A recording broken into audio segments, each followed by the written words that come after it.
Hello students, I hope you must have liked the previous video which I made on the same topic, rules of debit and credit, one of the important topics in class 11th accountancy.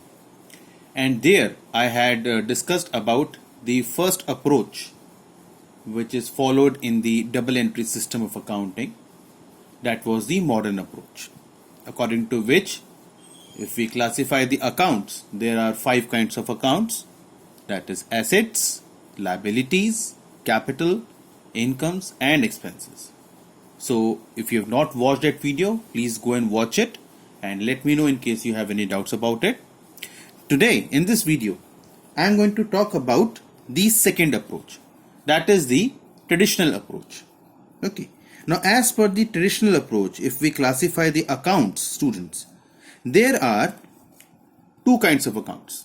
One is personal accounts and second one is the impersonal accounts. Personal accounts, इस नाम से ही लगता है कि person, human beings, creation of God से dealing होगी. इसीलिए these can be further classified into 3. First of all is natural persons.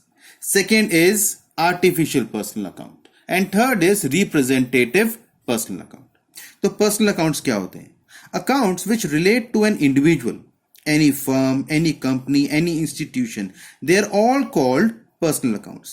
ठीक है, एग्जांपल्स अभी लेंगे, अभी और पहले समझाता हूं. जैसे accounts of Ram, Shyam, messrs Mohan traders, bank account, okay, capital account, drawings account, all these are the personal accounts. Fine. Now we talk about the first one, natural personal account. Students, these are the accounts which relate to human beings. Now such accounts are always in the names of individuals. For example, Amit account, Sham account, Ram account, capital account, drawings account of the proprietor, bank account, all these come under the natural persons account. Okay. Second is artificial personal account. Now these are the accounts which relate to the accounts of corporate firms, maybe institutions, clubs, okay, and insurance companies. So they are known as the artificial personal accounts because they do not have any personal, or they do not have, I should say that they do not have any physical existence like us, like the human beings. Okay, it can be account of school also. Example, DPS school. So उनका जो account होगा, that is an artificial personal account. And the third one, representative, किसी को represent करना. ठीक है, representative personal account. Now these are the accounts which represent a certain person or a group of persons. जैसे हम कहें कि आपने as an employer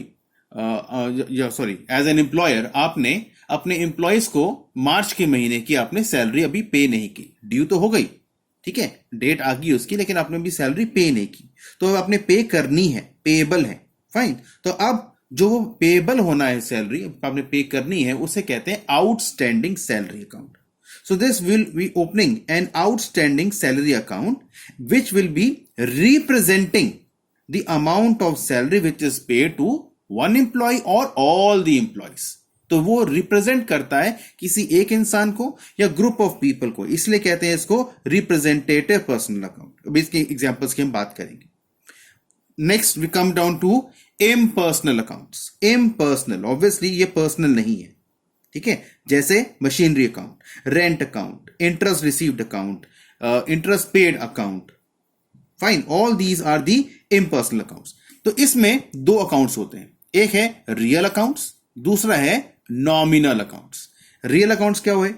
accounts relating to properties, assets which are owned by the business firm. Students, लेकिन इसमें debtors नहीं आते. Normally आपने अगर देखा तो एसेट्स में डेटर्स होते हैं, लेकिन डेटर्स रिप्रेजेंट करते हैं ह्यूमन बींग्स को, ठीक है, तो वो पर्सनल अकाउंट में आएंगे, इसमें डेटर्स नहीं आएंगे. All these accounts are known as real accounts. इसमें both tangible and intangible assets को भी हम इंक्लूड करते हैं. और फिर आता है nominal account. Accounts which relate to expenses, losses, gains, revenue, all these accounts, students, are called nominal accounts, जैसे salary account, rent account, purchases account, sales account, interest paid account, interest received account, discount allowed account, all these are the nominal accounts. इनका जो net result होता है that is profit और loss, जो हम capital account में transfer करते हैं आगे जाकर। Okay, now let's talk about the examples जो मैंने आपको अकाउंट्स के बारे में बताया है, पर्सनल एंड इम्पर्सनल। ठीक है, इन अकाउंट्स के एग्जांपल्स लेते हैं थोड़ा, ताकि आगे वीडियो शुरू होने से पहले एक आइडिया मिल जाए आप लोगों को। पर्सनल अकाउंट्स में मैंने जैसे बताया there are 3 kinds of accounts, natural, artificial and representative. So natural में जैसे Rohit who is a debtor, हमने जिसको गुड्स बेचे हैं, कंपनी ने जिसको गुड्स बेचे हैं ऑन क्रेडिट, पैसे आने हैं। ठीक है, रोहित एक डेटर हो गया, या Mohit creditor. In the same manner हमने जिससे गुड्स को परचेज किया on credit. Capital account, drawings account. So humans की जो बात हम करेंगे, क्रिएशन ऑफ गॉड की बात करेंगे, वो होगा नेचुरल अकाउंट। आर्टिफिशियल अकाउंट जिसकी कोई फिजिकल एग्जिस्टेंस नहीं है। ठीक है, जैसे messrs Ram and company, messrs Rohit and sons, या life insurance corporation of India. All these are the artificial personal accounts. And then last of all the representative personal accounts, जो represent करते हैं किसी एक ग्रुप को या किसी भी इंसान को, जैसे बात की, तो उसमें आते हैं outstanding expenses account, outstanding O/S, outstanding expenses account. Prepaid, advance में आपने पे कर दिया, प्रीपेड। ठीक है, ये आपके expenses account. Accrued income, okay, जो इनकम अभी आपने अर्न कर ली है लेकिन वो रिसीव नहीं की है। और फिर अनअर्न्ड इनकम, जो इनकम आपने अर्न नहीं की है लेकिन रिसीव कर ली है। फाइन, तो ये आपका हो गया आपके representative personal accounts. Then second form accounts are impersonal, जिसमें 2 आते हैं, रियल और नॉमिनल। सो रियल में cash, land, machinery, building, goodwill, investment, stock, all these are the real accounts, जिसमें टेंजिबल इंटेंजिबल दोनों इसमें इंक्लूड हैं। देन द नॉमिनल अकाउंट्स, जो डील करते हैं एक्सपेंसेस में, इनकम्स में, गेन्स में, लॉसेस में। Salary account, wages account, rent account, profit या loss on sale of fix assets, या इंटरेस्ट रिसीव्ड अकाउंट, या बैड डेब्ट्स अकाउंट, या discount received account. So all these are the different examples of the three kinds of accounts which we had just known about. So now students, we talk about the rules of debit and credit. जैसे हमने पहले भी video देखा था कि debit और credit का एक कोई रूल नहीं होता. That all depends on the nature of account. जिस तरह का नेचर है अकाउंट का, हम वैसे उसको डेबिट या क्रेडिट करते हैं. तो हम जब बात कर रहे हैं ट्रेडिशनल अप्रोच में 3 अकाउंट्स की, पर्सनल और इम्पर्सनल में 2 जो हमारे अकाउंट्स हैं, रियल अकाउंट और नॉमिनल अकाउंट. अब उसमें कैसे किस अकाउंट को डेबिट करेंगे, किस अकाउंट को क्रेडिट करेंगे, इनके रूल्स हैं. ठीक है, the golden rules of accounts. इन 3 अकाउंट्स के बारे में अब हम बात करेंगे. फर्स्ट ऑफ ऑल है पर्सनल अकाउंट, जिसमें बात की हमने कि personal accounts which relate to an individual, any firm, any company, any institution, all these are called personal accounts. तो उसका रूल क्या है? Debit the receiver, credit the giver. Debit the receiver, credit the giver. That means account of the person who receives something from business is debited. जो भी आदमी, जो भी person है, अगर बिजनेस से कुछ रिसीव करता है तो उसको हम डेबिट करेंगे जर्नल एंट्री में. और account of the person who gives something to business is credited. जो भी इंसान, जो भी पर्सन बिजनेस को कुछ देता है तो उसको हम क्रेडिट करेंगे एंट्री में. एग्जाम्पल तुम्हारे सामने है. Suppose ₹9,000 paid to Mukesh. तो मुकेश को हमने 9,000 पे किए. यहां पर Mukesh is a personal account. ठीक है, ह्यूमन बीइंग है. Mukesh is a personal account and he is the receiver of cash. हमने मुकेश को 9,000 रुपए पे किए तो मुकेश कैश रिसीव कर रहे हैं. So he is the receiver of cash. Rule क्या कहता है? Debit the receiver, his account will be debited. इस रूल को फॉलो करते हुए उसका अकाउंट डेबिट होगा. Because it is debit the receiver. जो भी इंसान बिजनेस से कुछ ले रहा है उसको एंट्री में डेबिट कर दो. जो भी इंसान बिजनेस को कुछ दे रहा है उसको क्रेडिट कर दो. तो यहां पर हमने 9,000 रुपए मुकेश को पे, हमने मतलब ऑब्वियसली फर्म ने. ठीक है, because we prepare all the accounts, all the ledger posting, all the recording is done in the business as per the view point of the firm, not from the businessman. So हमने मुकेश को 9,000 rupees pay किए, so Mukesh receiver है cash का, इसलिए Mukesh following this rule debit होगा, so Mukesh account will be debited. ठीक है, second एक और एग्जांपल लेते हैं, goods worth ₹9,000 purchase from Amit on credit. हमने 9,000 के गुड्स अमित से परचेज करे लेकिन उधार पे, क्रेडिट पे। तो यहां पर क्या है, यहां पर Amit is the giver of goods. Amit ने हमें गुड्स को दिया, उसने बेचा है, हमने गुड्स उससे परचेज करें, तो Amit is the giver. So rule क्या है, debit the receiver, credit the giver. जो भी इंसान बिजनेस को कुछ दे रहा है उसे हम हमेशा एंट्री में क्रेडिट करेंगे। ठीक है, तो ही is the giver of goods and hence his account will B credited. So these are the first personal account के rules में देखे, debit the receiver, credit the giver. Now comes the second, real accounts. Real accounts, the accounts which deal with the properties of the business. ठीक है, with the possessions of the business, with the assets of the business. Okay, जिनकी हम valuation कर सकते हैं, money worth होता है। ये human नहीं है, इसलिए impersonal account है। इनका रूल क्या है बेटा, debit what comes in, credit what goes out. इसका मतलब क्या है, when ever any property comes into business, whenever any property comes into business it is debited, ठीक है, and whenever any property goes out of business it is credited। तो अगर मैंने कोई एसेट, अगर लैंड, प्लांट, मशीनरी, अगर मैंने इनको परचेज किया है तो वो बिजनेस में आ रहे हैं, ठीक है, तो वो जब आएंगे तो जर्नल एंट्री में उनको हम क्या कर देंगे, डेबिट। और अगर मैंने कुछ कैश पे कर दिया किसी को, बिकॉज कैश एक रियल अकाउंट है, मैंने किसी को कैश पे कर दिया तो cash is going out of the business, ठीक है, तो वो कैश एंट्री में क्या हो जाएगा, क्रेडिट। एग्जाम्पल देखते हैं पहले, suppose machine worth ₹20 lakhs has been purchased from Messrs. Caro and Sons। हमने 20 लाख रुपए की मशीनरी परचेज की है। सो मशीनरी इज एन एसेट, एक रियल अकाउंट है, ठीक है, that is coming in the business. Here real account affected is machine. So following the rule, debit what comes in, credit what goes out. So machine account business में आ रही है। Whenever some property comes in the business, it is to be debited, and whenever some property goes out of the business, it is to be credited। यहां machine is coming in the business, so machine account will be debited। Machine को हम debit करेंगे, machine business में आ रही है, purchase हमने किया। Second example लेते हैं, goods of ₹10,000 are purchase for cash. हमने गुड्स परचेज करे लेकिन कैश देकर, ठीक है, तो यहां पर रियल अकाउंट कौन सा है, कैश, गुड्स नहीं, कैश। कैश है is going out of the business. हमने जो गुड्स परचेज करे और 10,000 कैश पे कर दिया उसको, जिसे गुड्स परचेज करे थे उसको हमने कैश दिया, तो cash is going out of the business. So the real account जो है अफेक्ट हो रहा है वो है कैश।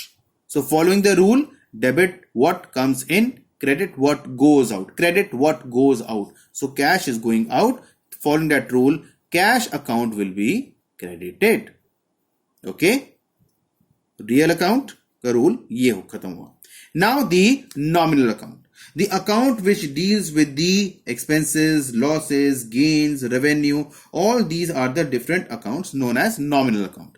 उसका रूल क्या है बेटा, debit all expenses and losses, credit all incomes and gains. तो जो भी बिजनेस में एक्सपेंसेस होंगे, लॉसेस होंगे, उन सबको हमेशा हम डेबिट करेंगे, और बिजनेस कोई इनकम गेन करता है या कोई प्रॉफिट होता है उसको हम क्रेडिट करेंगे। एग्जाम्पल लेते हैं इसमें हम, suppose rent of ₹10,000 is paid. 10,000 का आपने रेंट पे किया, तो यहां नॉमिनल अकाउंट क्या है, रेंट, ठीक है, जो आप पे कर रहे हो वो है रेंट, ये है तुम्हारा expense. So following the rule, debit all expenses and losses. जो भी एक्सपेंसेस हैं, जो भी लॉसेस हैं, उनको एंट्री में डेबिट कर दो। सो rent account will be debited. हम रेंट को पे कर रहे हैं, रेंट एक हमारा बिजनेस का एक्सपेंस है, all the expenses of business are to be debited. Example एक और लेते हैं, if goods of ₹15,000 are sold for cash, goods are sold for cash. तो यहां पर नॉमिनल अकाउंट जो अफेक्ट हो रहा है that is sales, goods are being sold for cash. तो ये जो सोल्ड पार्ट है वो मेरा नॉमिनल अकाउंट है। Purchases, sales, purchase return, sale return, ये चारों के चारों जो है नॉमिनल अकाउंट होते हैं। ठीक है, परचेज मेरा एक्सपेंस है तो सेल्स मेरी इनकम का पार्ट बनता है। तो यहां पर नॉमिनल अकाउंट जो अफेक्ट हो रहा है बेटा वो है sales. So sales account will be credited. Rule वही था, आपको याद है, debit all expenses and losses, credit all incomes and gains. Sale करेंगे, इनकम आएगी, हमारा फायदा होगा, वो मेरा क्रेडिट हो जाएगा। ठीक है, तो ये मेरे 3 अकाउंट थे, उनकी समरी यहां मैंने बनाई है। पर्सनल अकाउंट का रूल क्या है? Debit the receiver, credit the giver. जो भी इंसान बिजनेस से कुछ ले रहा है उसको डेबिट कर दो, जो भी इंसान बिजनेस को कुछ दे रहा है उसे क्रेडिट कर दो। Real account, debit what comes in, credit what goes out. अगर कोई चीज, कोई प्रॉपर्टी, कोई एसेट बिजनेस में आ रही है, आप परचेज कर रहे हो, आ रही है, उसे डेबिट कर दो। अगर बिजनेस से बाहर जा रही है वो कोई चीज, प्रॉपर्टी, एसेट, उसे क्रेडिट कर दो। Last of all nominal account, debit all expenses and losses, credit all incomes and gains. तो जो भी आपके एक्सपेंस होते हैं, लॉसेस होते हैं फर्म में, जो भी आप पे करते हो, जैसे salary paid, wages paid, rent paid, discount allowed account, bad debts account, जो भी आप पे करोगे वो आपके एक्सपेंसेस हैं, लॉसेस हैं, उन्हें डेबिट कर दो। और जो भी इनकम्स होंगी आपको, इंटरेस्ट रिसीव्ड, ठीक है, discount received, bad debt recovered, commission received, all these will be credited. Fine. अब स्टूडेंट्स मैं एक छोटे से 5 एग्जाम्पल्स लेकर आया हूं जिसमें ये तीनों के तीनों अकाउंट्स जर्नल एंट्रीज में कैसे रिप्रेजेंट होंगे हम उसकी बात करेंगे। ऑब्वियसली हम जब बात कर रहे हैं जनरल एंट्री की तो वहां पर every debit has a corresponding credit of the equal amount. ये मैं पिछले वीडियो में भी हमने देखा था। ठीक है, अब पिछले वीडियो को आराम से देखिए, उसको अगर थोड़ी स्पीड लगता है कि थोड़ी स्पीड ज्यादा हो रही है तो पॉज करके देखिए इस वीडियो को। वो भी बहुत इंपॉर्टेंट वीडियो है, जो बच्चे क्लास 11 की अकाउंटिंग शुरू कर रहे हैं उनके लिए बहुत इंपॉर्टेंट वीडियोज हैं दोनों के दोनों। उनको देखिए, पॉज कर करके देखिए अगर आपको लगता है स्पीड ज्यादा है। ठीक है, और बाई कुछ भी आपको कमेंट करना है, कुछ भी पूछना है, वहां पर फोन नंबर भी है या आप कमेंट भी कर सकते हैं। Fine. So if you really like the video, please subscribe the channel and press the like button. Okay, now we come back to the specimen part. तो इसमें मैंने 5 एग्जाम्पल्स लिए जहां पर हम हर एक एग्जाम्पल में जर्नल एंट्री कैसे करेंगे, इन तीनों अकाउंट्स के अंदर अंदर हम वो फॉलो करते हैं। पहला है पेड ₹10,000 टू राम।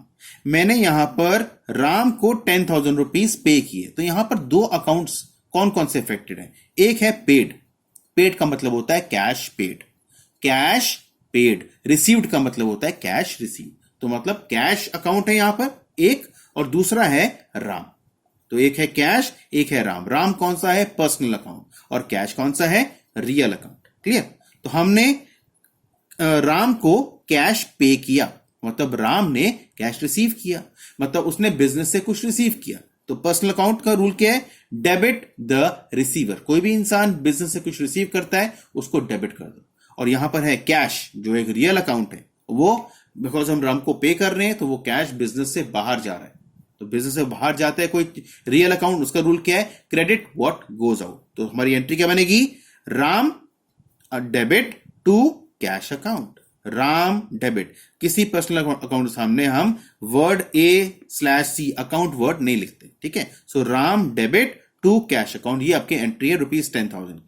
क्यों है? Because Ram will be debited because he is a receiver and cash will be credited because cash is going out of the business. तो यहां पर हमने पर्सनल अकाउंट, रियल अकाउंट दोनों के रूल फॉलो कर लिए। सेकेंड बात करते हैं, received ₹10,000 from Mohan. I told you received means cash receive, तो this is cash account. Cash account मतलब कि रियल अकाउंट।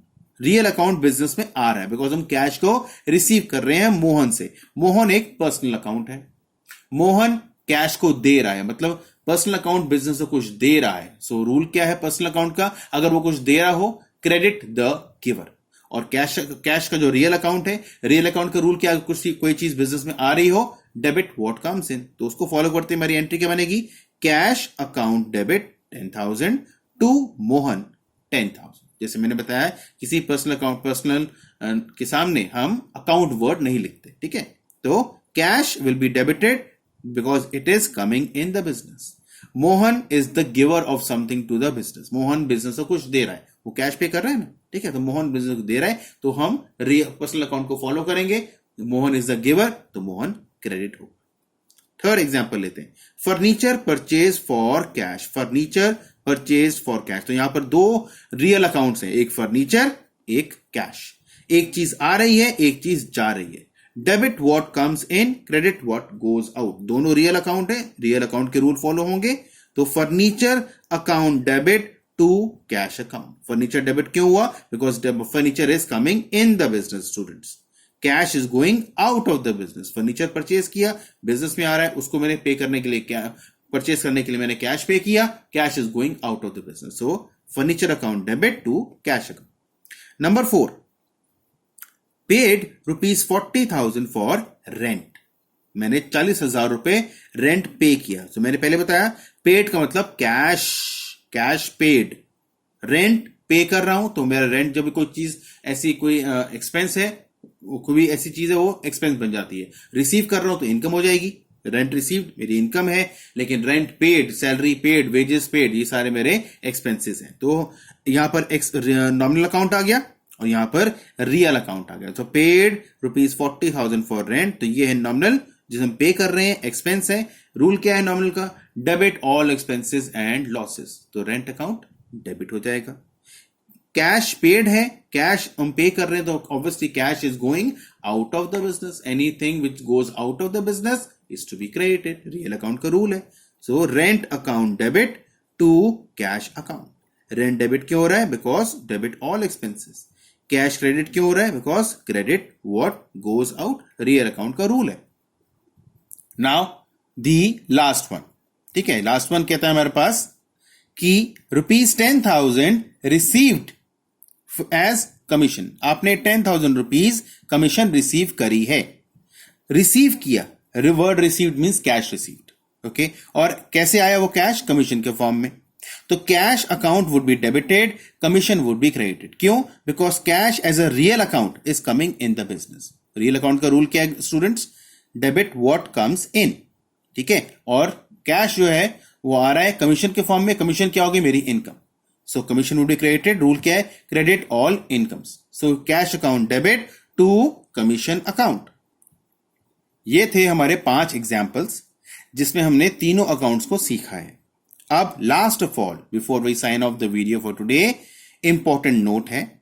एक नॉमिनल अकाउंट बेटा, जैसे रेंट, सैलरी, वेजेस, ठीक है, इनकम, कोई कमीशन है अगर, तो एक नॉमिनल अकाउंट एक पर्सनल अकाउंट बन सकता है। कब? अगर कोई प्रीफिक्स या कोई सफिक्स उसमें ऐड कर दे। कोई प्रीफिक्स या कोई सफिक्स उसमें ऐड कर दे। तो जैसे रेंट अकाउंट है, रेंट अकाउंट में अगर हम वर्ड, एक प्रीफिक्स जो पहले आता है, सफिक्स जो बाद में आता है, तो प्रीफिक्स अगर हम ऐड कर दें आउटस्टैंडिंग, तो वो बन गया outstanding rent account. That is a personal account. Representative personal account हमने वीडियो के शुरू में देखा था। It is representing all those people जिनको मैंने रेंट पे करना है। ड्यू हो गया है, उसकी ड्यू डेट आ गई, मैंने रेंट पे नहीं किया लैंडलॉर्ड को, तो अगर लैंडलॉर्ड को रिप्रेजेंट करते हुए वो रिप्रेजेंटेटिव रेंट पर्सनल अकाउंट है। तो आउटस्टैंडिंग रेंट। वही रेंट अगर मैंने एडवांस में पे कर दिया होगा अगले साल का भी, तो उसे कह देंगे प्री पेड। तो ये एक और प्रीफिक्स लग गया, तो नॉमिनल अकाउंट से ये बन गया पर्सनल अकाउंट, ठीक है। कमीशन अकाउंट, कमीशन अकाउंट भी सेम। अगर उसके बाद सामने आ गया आउटस्टैंडिंग कमीशन, जो आपने अभी पे करनी है किसी को, ड्यू हो गई है, आपने पे नहीं किया, आपने पे करना है, तो रिप्रेजेंट कर रहा है उस इंसान को या उन ग्रुप्स को जिनको आपने पे करनी। तो outstanding commission. Commission received in advance, आपने काम नहीं किया but you have received that commission in advance, ठीक है। तो ये भी आपकी एक लायबिलिटी है, लेकिन यहां पर हम बात कर रहे हैं पर्सनल अकाउंट की।